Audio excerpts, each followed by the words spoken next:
kasih setiamu yang begitu luar biasa besar dalam hidup kami, sehingga memampukan kami untuk datang kepada Tuhan, dan kami terus bergantung kepada Tuhan. Sebentar lagi kami akan mendengarkan sebagian dari kebenaran firman Tuhan. Tuhan persiapkan hati kami masing-masing, supaya lewat kebenaran firman-Mu, nama Tuhan kami permuliakan. Kami mengundang kuasa Roh Kudus-Mu ya Tuhan, hadir di tengah-tengah kami, menerangi hati dan pikiran kami, supaya lewat kebenaran firman-Mu, kami mengalami satu perubahan demi perubahan. Hamba-Mu yang akan menyampaikan kebenaran firman-Mu, urapi hamba-Mu dengan kebenaran firman-Mu, sehingga apa yang hamba-Mu sampaikan menjadi berkat bagi kami yang mendengarkannya. Berfirmanlah Engkau kepada kami ya Tuhan, karena kami siap mendengarkan firman-Mu. Dalam nama Yesus kami mengucap syukur dan berdoa. Mari yang percaya sama-sama kita katakan amin. Silakan duduk kembali. Bapak Ibu jemaat yang dikasihi Tuhan, salam bagi kita sekalian. Mari kita membuka firman Tuhan dalam Hakim-Hakim pasal 11. Hakim-Hakim pasal 11 kita baca ayat 1 sampai ayat yang ketiga. Hakim-Hakim pasal 11 kita akan baca ayat 1 sampai ayat yang ketiga. Sudah tampil di situ ya.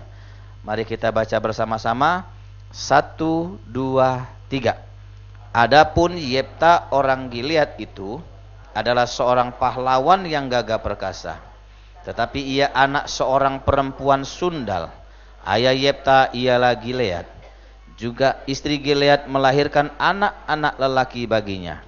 Setelah besar anak-anak istrinya ini, maka mereka mengusir Yefta. Katanya kepadanya, engkau tidak mendapat milik pusaka dalam keluarga kami, sebab engkau anak dari perempuan lain. Maka larilah Yefta dan saudara-saudaranya itu, dan diam di tanah Tob. Di sanalah berkumpullah kepadanya petualang-petualang yang pergi merampok bersama-sama dengan dia. Amin. Sampai sedemikian jauh pembacaan firman Tuhan.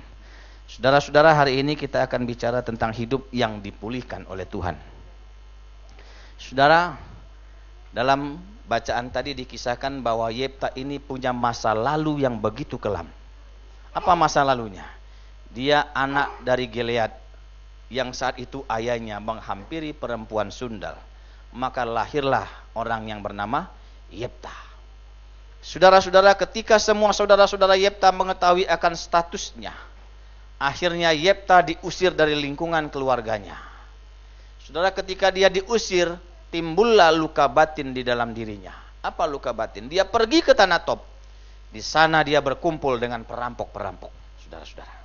Saudara, orang yang mengalami luka batin, kalau tidak cepat dipulihkan oleh Tuhan, dipulihkan oleh kekuatan Tuhan, maka orang itu lama-kelamaan akan membuat satu kepahitan yang luar biasa. Saudara-saudara, Yefta mengalami hal yang demikian. Saudara-saudara. Ada satu contoh, seorang yang sangat terkenal yang mengalami luka batin yang begitu luar biasa. Dia bernama Adolf Hitler, saudara-saudara. Adolf Hitler ini mempunyai ayah seorang Yahudi, di mana ayahnya sering berbuat kasar kepada ibunya, saudara-saudara. Ketika ia ingin menolong ibunya, dia tidak dapat berbuat apa-apa. Saudara, ketika ia ingin menolong ibunya yang disakiti oleh ayahnya, dia tidak bisa berbuat apa-apa. Saudara, sampai kemudian hari dia beranjak dewasa. Hitler ini menikah dengan seorang Yahudi. Ketika dia menikah dengan seorang Yahudi, perempuan Yahudi ini juga meninggalkan dia. Disitulah timbul goresan luka batin yang begitu besar dalam diri Adolf Hitler. Ayahnya seorang Yahudi selalu memukuli ibunya. Ketika dia menikah dengan seorang Yahudi ini meninggalkan dia. Luka batin itu sungguh luar biasa besar dalam dirinya. Saudara, dia kemudian bertemu dengan seorang wanita Yahudi juga. Lalu perempuan ini juga meninggalkan dia. Saudara-saudara, tidak dapat dibayangkan begitu besarnya sakit hatinya kepada orang Yahudi, saudara-saudara. Ayah orang Yahudi menyakiti ibunya, menikah dengan perempuan Yahudi 2 kali, meninggalkan dia juga dua-duanya, saudara-saudara. Saudara, sampai pada suatu saat ia memperoleh kekuasaan. Ketika dia memperoleh kekuasaan, Dia memerintahkan untuk membantai 6 juta orang Yahudi pada waktu Perang Dunia Kedua.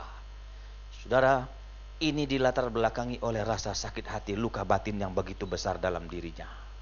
Saudara-saudara, itu semua terjadi karena Hitler membiarkan kepahitan terjadi dalam dirinya. Saudara-saudara, berbeda dengan Yefta. Yefta pada akhirnya dia bisa dipulihkan oleh Tuhan. Yefta dipulihkan oleh Tuhan, saudara-saudara. Dan pada akhirnya kalau kita baca kitab Hakim-Hakim ini, Yefta ini menjadi seorang hakim yang sangat dihormati di Israel, saudara-saudara. Kenapa dia bisa dipulihkan oleh Tuhan? Ada 3 hal yang bisa kita renungkan lewat renungan kita pada siang hari ini. Yang pertama, saudara-saudara. Yang pertama, Yefta mengalami pemulihan karena Yefta mengambil keputusan untuk hidup baru dan menyerahkan hidupnya kepada Tuhan. Saudara, hidup baru menyerahkan diri kita kepada Tuhan adalah jalan satu-satunya kita menerima pemulihan dari Tuhan. Saudara, setiap kita punya latar belakang yang berbeda-beda. Setiap kita pasti punya masa lalu yang berbeda-beda. Tetapi ketika kita mau hidup baru bersama-sama dengan Tuhan, apapun kesulitan, apapun kepahitan yang ada dalam dirimu, itu pasti akan dipulihkan oleh Tuhan. Saudara, dalam kehidupan kita, banyak hal yang kita jalani, saudara-saudara. Mungkin membuat hati kita terluka. Mungkin membuat perasaan kita terluka. Tetapi saudara-saudara, Yefta mengambil satu keputusan untuk hidup bersama dengan Tuhan. Dan mempercayakan hidupnya kepada Tuhan. Saudara-saudara, ini yang dialami oleh Yefta. Dia ambil satu keputusan untuk mengampuni saudara-saudaranya. Kata-kata mengampuni itu lebih dari segala-galanya, saudara-saudara. Ketika engkau mengalami kepahitan dalam hidupmu, apakah hatimu terbuka untuk mengampuni orang yang menyakiti hatimu? Ambil keputusan itu, belajar mau mengampuni, saudara-saudara. Memulai hidup baru dengan menyerahkan hidup kita kepada Tuhan. Supaya apa? Tuhan membuat perubahan demi perubahan dalam hidup kita. Saudara, di dalam Alkitab banyak tokoh-tokoh masa lalu yang punya masa lalu yang kelam, saudara-saudara. Misalnya Musa, saudara-saudara. Masa lalu Musa itu kelam sekali. Di mana ia pernah dikejar-kejar oleh Firaun, saudara-saudara. Dan dia membunuh orang Mesir. Ya. Kelam, saudara-saudara. Kemudian Paulus, di mana ia punya reputasi sebagai seorang pembunuh orang-orang Kristen. Ya. Yang sebetulnya tidak pantas menerima kasih Tuhan. Kemudian ada seorang perempuan Samaria yang tidak layak juga menerima kasih Tuhan. Tetapi mereka mau menyerahkan hidup baru kepada Tuhan, menerima kasih Tuhan dalam setiap kehidupan mereka, sehingga Tuhan mengubahkan hidup mereka. Saudara, seburuk apapun masa lalu kita, apabila kita datang kepada Tuhan untuk merubah hidup kita, maka Tuhan pasti memberikan kesempatan kepada kita untuk menerima perubahan demi perubahan. Perubahan bukanlah perubahan sampai terjadi satu perubahan dalam diri kita. Kalau belum terjadi perubahan, itu namanya tidak berubah, saudara-saudara. Ya, perubahan itu pasti ada satu perubahan dalam diri kita. Kalau kita masih biasa-biasa saja, itu belum berubah. Itu belum berubah. Saudara, Tuhan sanggup mengubah latar belakang yang buruk menjadi orang yang dipakai Tuhan dengan luar biasa. Amin. Tuhan tidak lihat seberapa jahat latar belakang kita. Yang Tuhan lihat, mau tidak hidup kita mengalami hidup baru bersama-sama dengan Tuhan. Saudara, ada seorang gadis yang mengalami perkosaan ayah kandungnya. Kemudian dia bertemu dengan seorang pria. Ya, dia menikah dengan pria itu. Dan dia berpikir dia akan baik-baik dengan pria yang ia nikahi. Saudara-saudara, namun karena hidupnya belum dipulihkan oleh Tuhan, akhirnya pernikahannya tidak berjalan lama. Sebab ia bercerai, saudara-saudara. Saudara, hidup wanita ini penuh dengan kesulitan. Sampai suatu ketika ia ingin bunuh diri. Ya, ia ingin bunuh diri. Namun akhirnya ada seorang yang membawa dia untuk bertobat. Akhirnya Tuhan memulihkan hidupnya. Dari hari ke hari, dia selalu berkhotbah di televisi, dia berkhotbah di radio, dia menulis buku-buku yang sangat terkenal. Saudara-saudara, siapa dia? Hah? Siapa dia? Dia sering kita lihat di TV-TV itu. Dia adalah Joyce Meyer, saudara-saudara. Joyce Meyer. Joyce Meyer itu punya latar belakang yang buruk, masa lalu yang buruk. Ya. Seorang pengkhotbah terkenal seperti Joyce Meyer punya latar belakang yang buruk. Punya latar belakang pernikahan yang buruk. Tetapi Tuhan pulihkan kehidupannya dan dipakai Tuhan dengan luar biasa. Apa kuncinya? Membuka diri kita, menerima sesuatu yang baru yang mau Tuhan nyatakan dalam hidup kita, mengalami perubahan, dan Tuhan memulihkan kehidupannya. Saudara-saudara, saya mau katakan mulailah kita mengalami hidup yang baru. Ambil keputusan yang penting dalam hidup kita. Ya, ambil keputusan yang penting dalam hidup kita. Kalau tahun-tahun yang lalu kita tidak berani ambil keputusan, maka tahun ini tahun 2020. Ya, tadi Pak Niko katakan, tahun 2020 itu tahun dimensi yang baru, new dimension. Yang baru.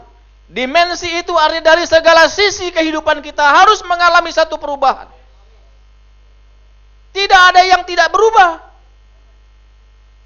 Kalau satu sisi berubah, sisi lain tidak berubah, maka Tuhan tidak akan memulihkan setiap kehidupan kita.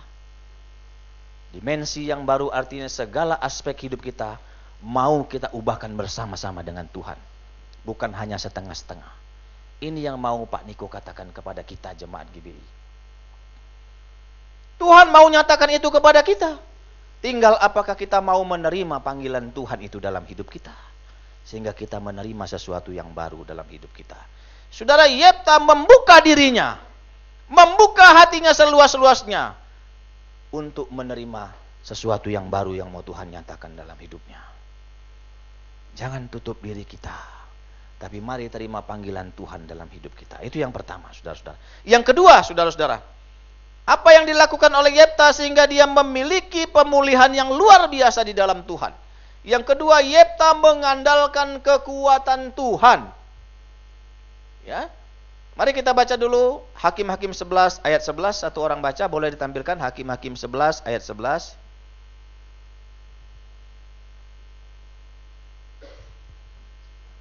Boleh baca, Pak?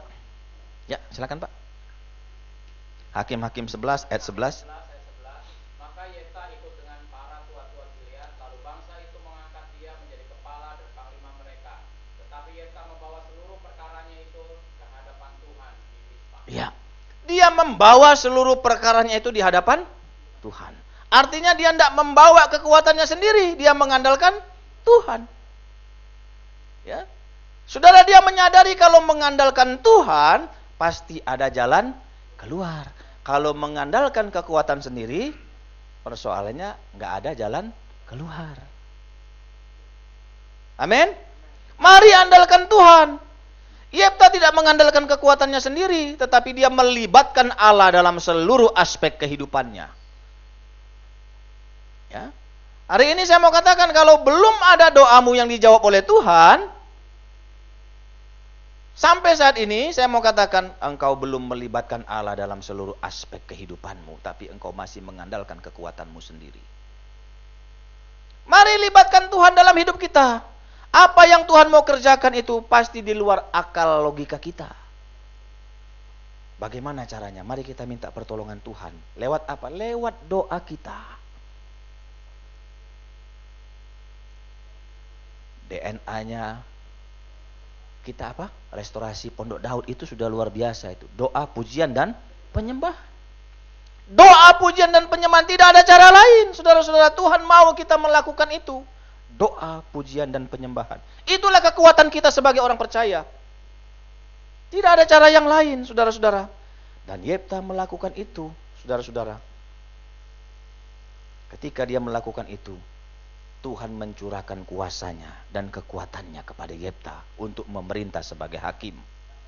Saudara, sepanjang Yefta menjadi hakim, pada zaman Yefta, hidup seluruh daerah itu mengalami kesuburan, dan mengalami kemakmuran. Karena apa? Ada Tuhan yang bekerja di situ. Ada Tuhan yang menolong di situ. Saudara-saudara, saya mau katakan apapun masalah kita hari ini, ingatlah, masih ada Tuhan yang dapat menolong kita. Ada Tuhan yang menolong kita. Ya. Tuhan mengerti segala pergumulan kita. Andalkan Tuhan dalam setiap kehidupanmu. Jangan andalkan kemampuanmu sendiri. Jangan andalkan kekuatanmu sendiri. Karena kekuatanmu adalah terbatas. Tetapi ketika engkau mengandalkan kekuatan Tuhan, Tuhan tidak terbatas dalam setiap kehidupan kita. Dia Allah yang luar biasa. Dia Allah yang mampu memberikan yang terbaik dalam setiap kehidupan kita. Apa yang dialami Yefta adalah suatu bukti bahwa Allah bekerja dalam setiap kehidupannya. Ya, itu yang kedua. Saudara-saudara yang ketiga, kenapa Yefta bisa mengalami hidup baru di dalam Tuhan?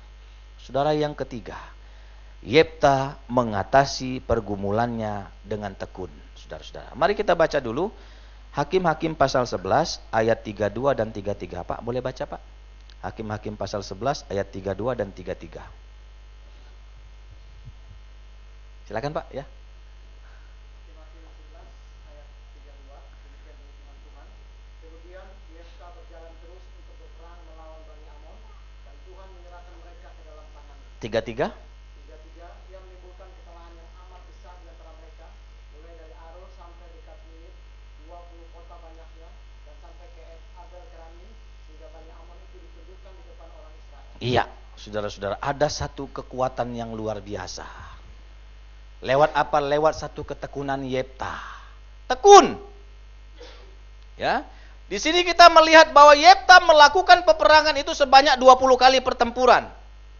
Baru ia memperoleh kemenangan 20 kali. Sudah berapa kali engkau berdoa dalam hidupmu? Kalau masih 1 kali kau tidak dijawab oleh Tuhan, jangan marah. 2 kali, jangan marah. 3 kali, jangan sampai 3 kali. Ya. Tapi teruslah engkau berdoa, tekun. Tekun sampai Tuhan memberikan hatinya kepadamu. Jangan jemu-jemu. Ya. Kalau Yefta berperang sampai 20 kali baru Tuhan beri kemenangan. Perang itu ya. Ya, perang itu. Ya. Ya. Maka ketika engkau meminta kepada Tuhan, kalau sekali doamu enggak dijawab, 2 kali enggak dijawab, jangan engkau katakan Tuhan engkau tidak mendengarku. Mungkin engkau yang kurang tekun meminta kepada Tuhan. Ya. Berapa kali di dalam Alkitab dikatakan memberikan pengampunan? 70 kali 7 kali. Berapa itu, Bu? 70 kali 7 kali.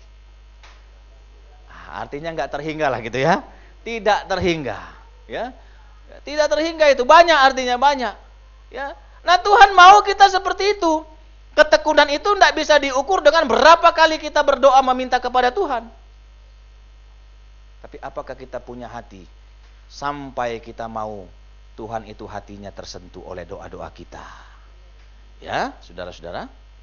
Saudara-saudara, keberhasilan kadang tidak langsung kita raih. Memang kadang-kadang keberhasilan tidak langsung kita raih, saudara-saudara. Kadang-kadang Tuhan tunda sampai kita betul-betul tekun. Sama gereja ini juga ya, Bu Yeni ya. Tuhan tunda dulu, kasih gedung yang baru, tanah yang baru, sampai lihat jemaatnya ini betul-betul tekun. Ya. Nah, sampai sekarang kan belum dijawab kan? Nah, mungkin ada yang nggak tekun itu, Pak. Ya, mungkin ada 1-2 yang nggak tekun, ya. Sampai semuanya tekun dulu, baru Tuhan jawab. Amin.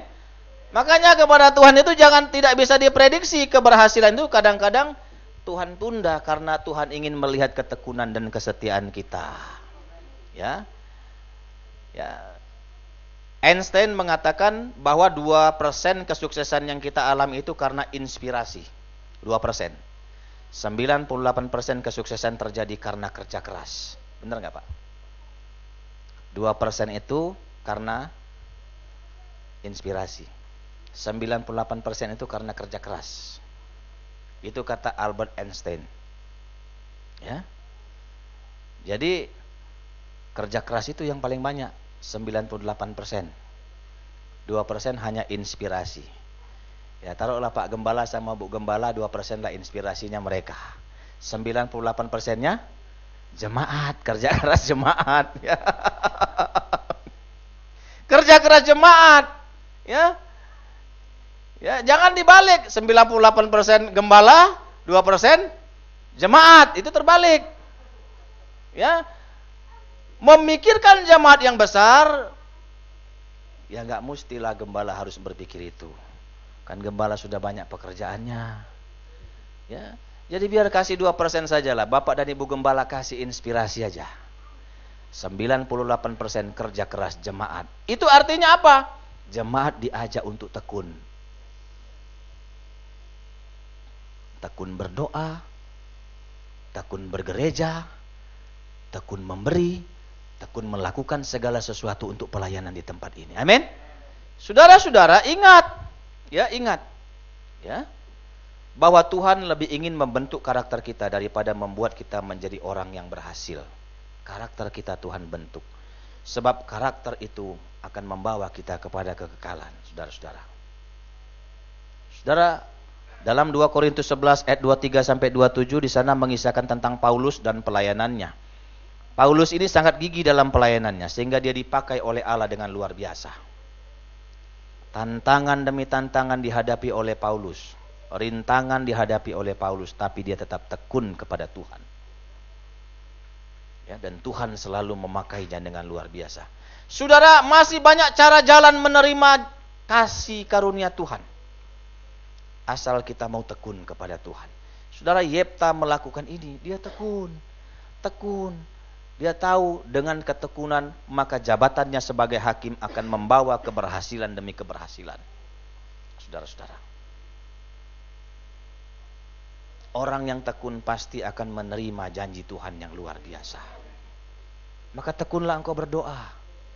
Ya, 1 tahun, 2 tahun, 3 tahun, tunggulah waktunya Tuhan. Dengan ketekunan Tuhan pasti akan menjawab setiap kerinduan-kerinduan kita. Saudara, di Amerika ada seorang sopir truk yang selalu mencoba menyanyi di bar, namun ditolak karena suaranya nggak bagus. Dia sopir truk, selalu nyanyi di bar tapi selalu ditolak karena suaranya nggak bagus. Tetapi dia nggak peduli. Dia tetap tekun, saudara-saudara. Dia tetap nyanyi. Mau ditolak orang bagaimanapun, dia tetap nyanyi. Ya. Dia tidak peduli. Orang mau usir, dia tetap nyanyi saja. Ya. Dengan tekun, pada akhirnya ia menjadi seorang penyanyi legendaris yang sangat terkenal. Penyanyi rock and roll, saudara-saudara. Siapa dia? Elvis Presley. Elvis Presley itu jangan kira kita penyanyi yang langsung jadi seperti itu. Hidupnya sungguh-sungguh pahit. Memulai karir dari ditolak oleh orang banyak. Tetapi karena ketekunan yang luar biasa, dia berhasil menjadi penyanyi yang baik, penyanyi rock and roll. Dialah Elvis Presley. Saudara-saudara, jadi jika orang dunia pada umumnya dapat meraih kesuksesan dengan ketekunan dan berhasil, maka sebagai orang percaya kita juga harus bertekun untuk meraih sebuah kesuksesan. Amin. Ketekunan itu akan membawa kita pada kesuksesan bersama-sama dengan Tuhan. Ya. Hidup yang dipulihkan merupakan satu hidup yang dengan sengaja mengambil satu keputusan hidup baru. Menyerahkan hidup kita kepada Tuhan, mengandalkan Tuhan, dan Tuhan akan memberikan pertolongan kepada kita. Saya percaya GBI Arkadia Tuhan akan berikan yang terbaik. Ya. Saya percaya waktu Tuhan pasti akan nyata dalam jemaat di tempat ini. Saya mau katakan, mari kita ambil satu ketekunan dalam hidup kita sampai Tuhan menjawab setiap pergumulan kita. Amin. Tuhan memberkati firman-Nya, Tuhan memberkati kita sekalian. Mari kita tundukkan kepala, kita berdoa.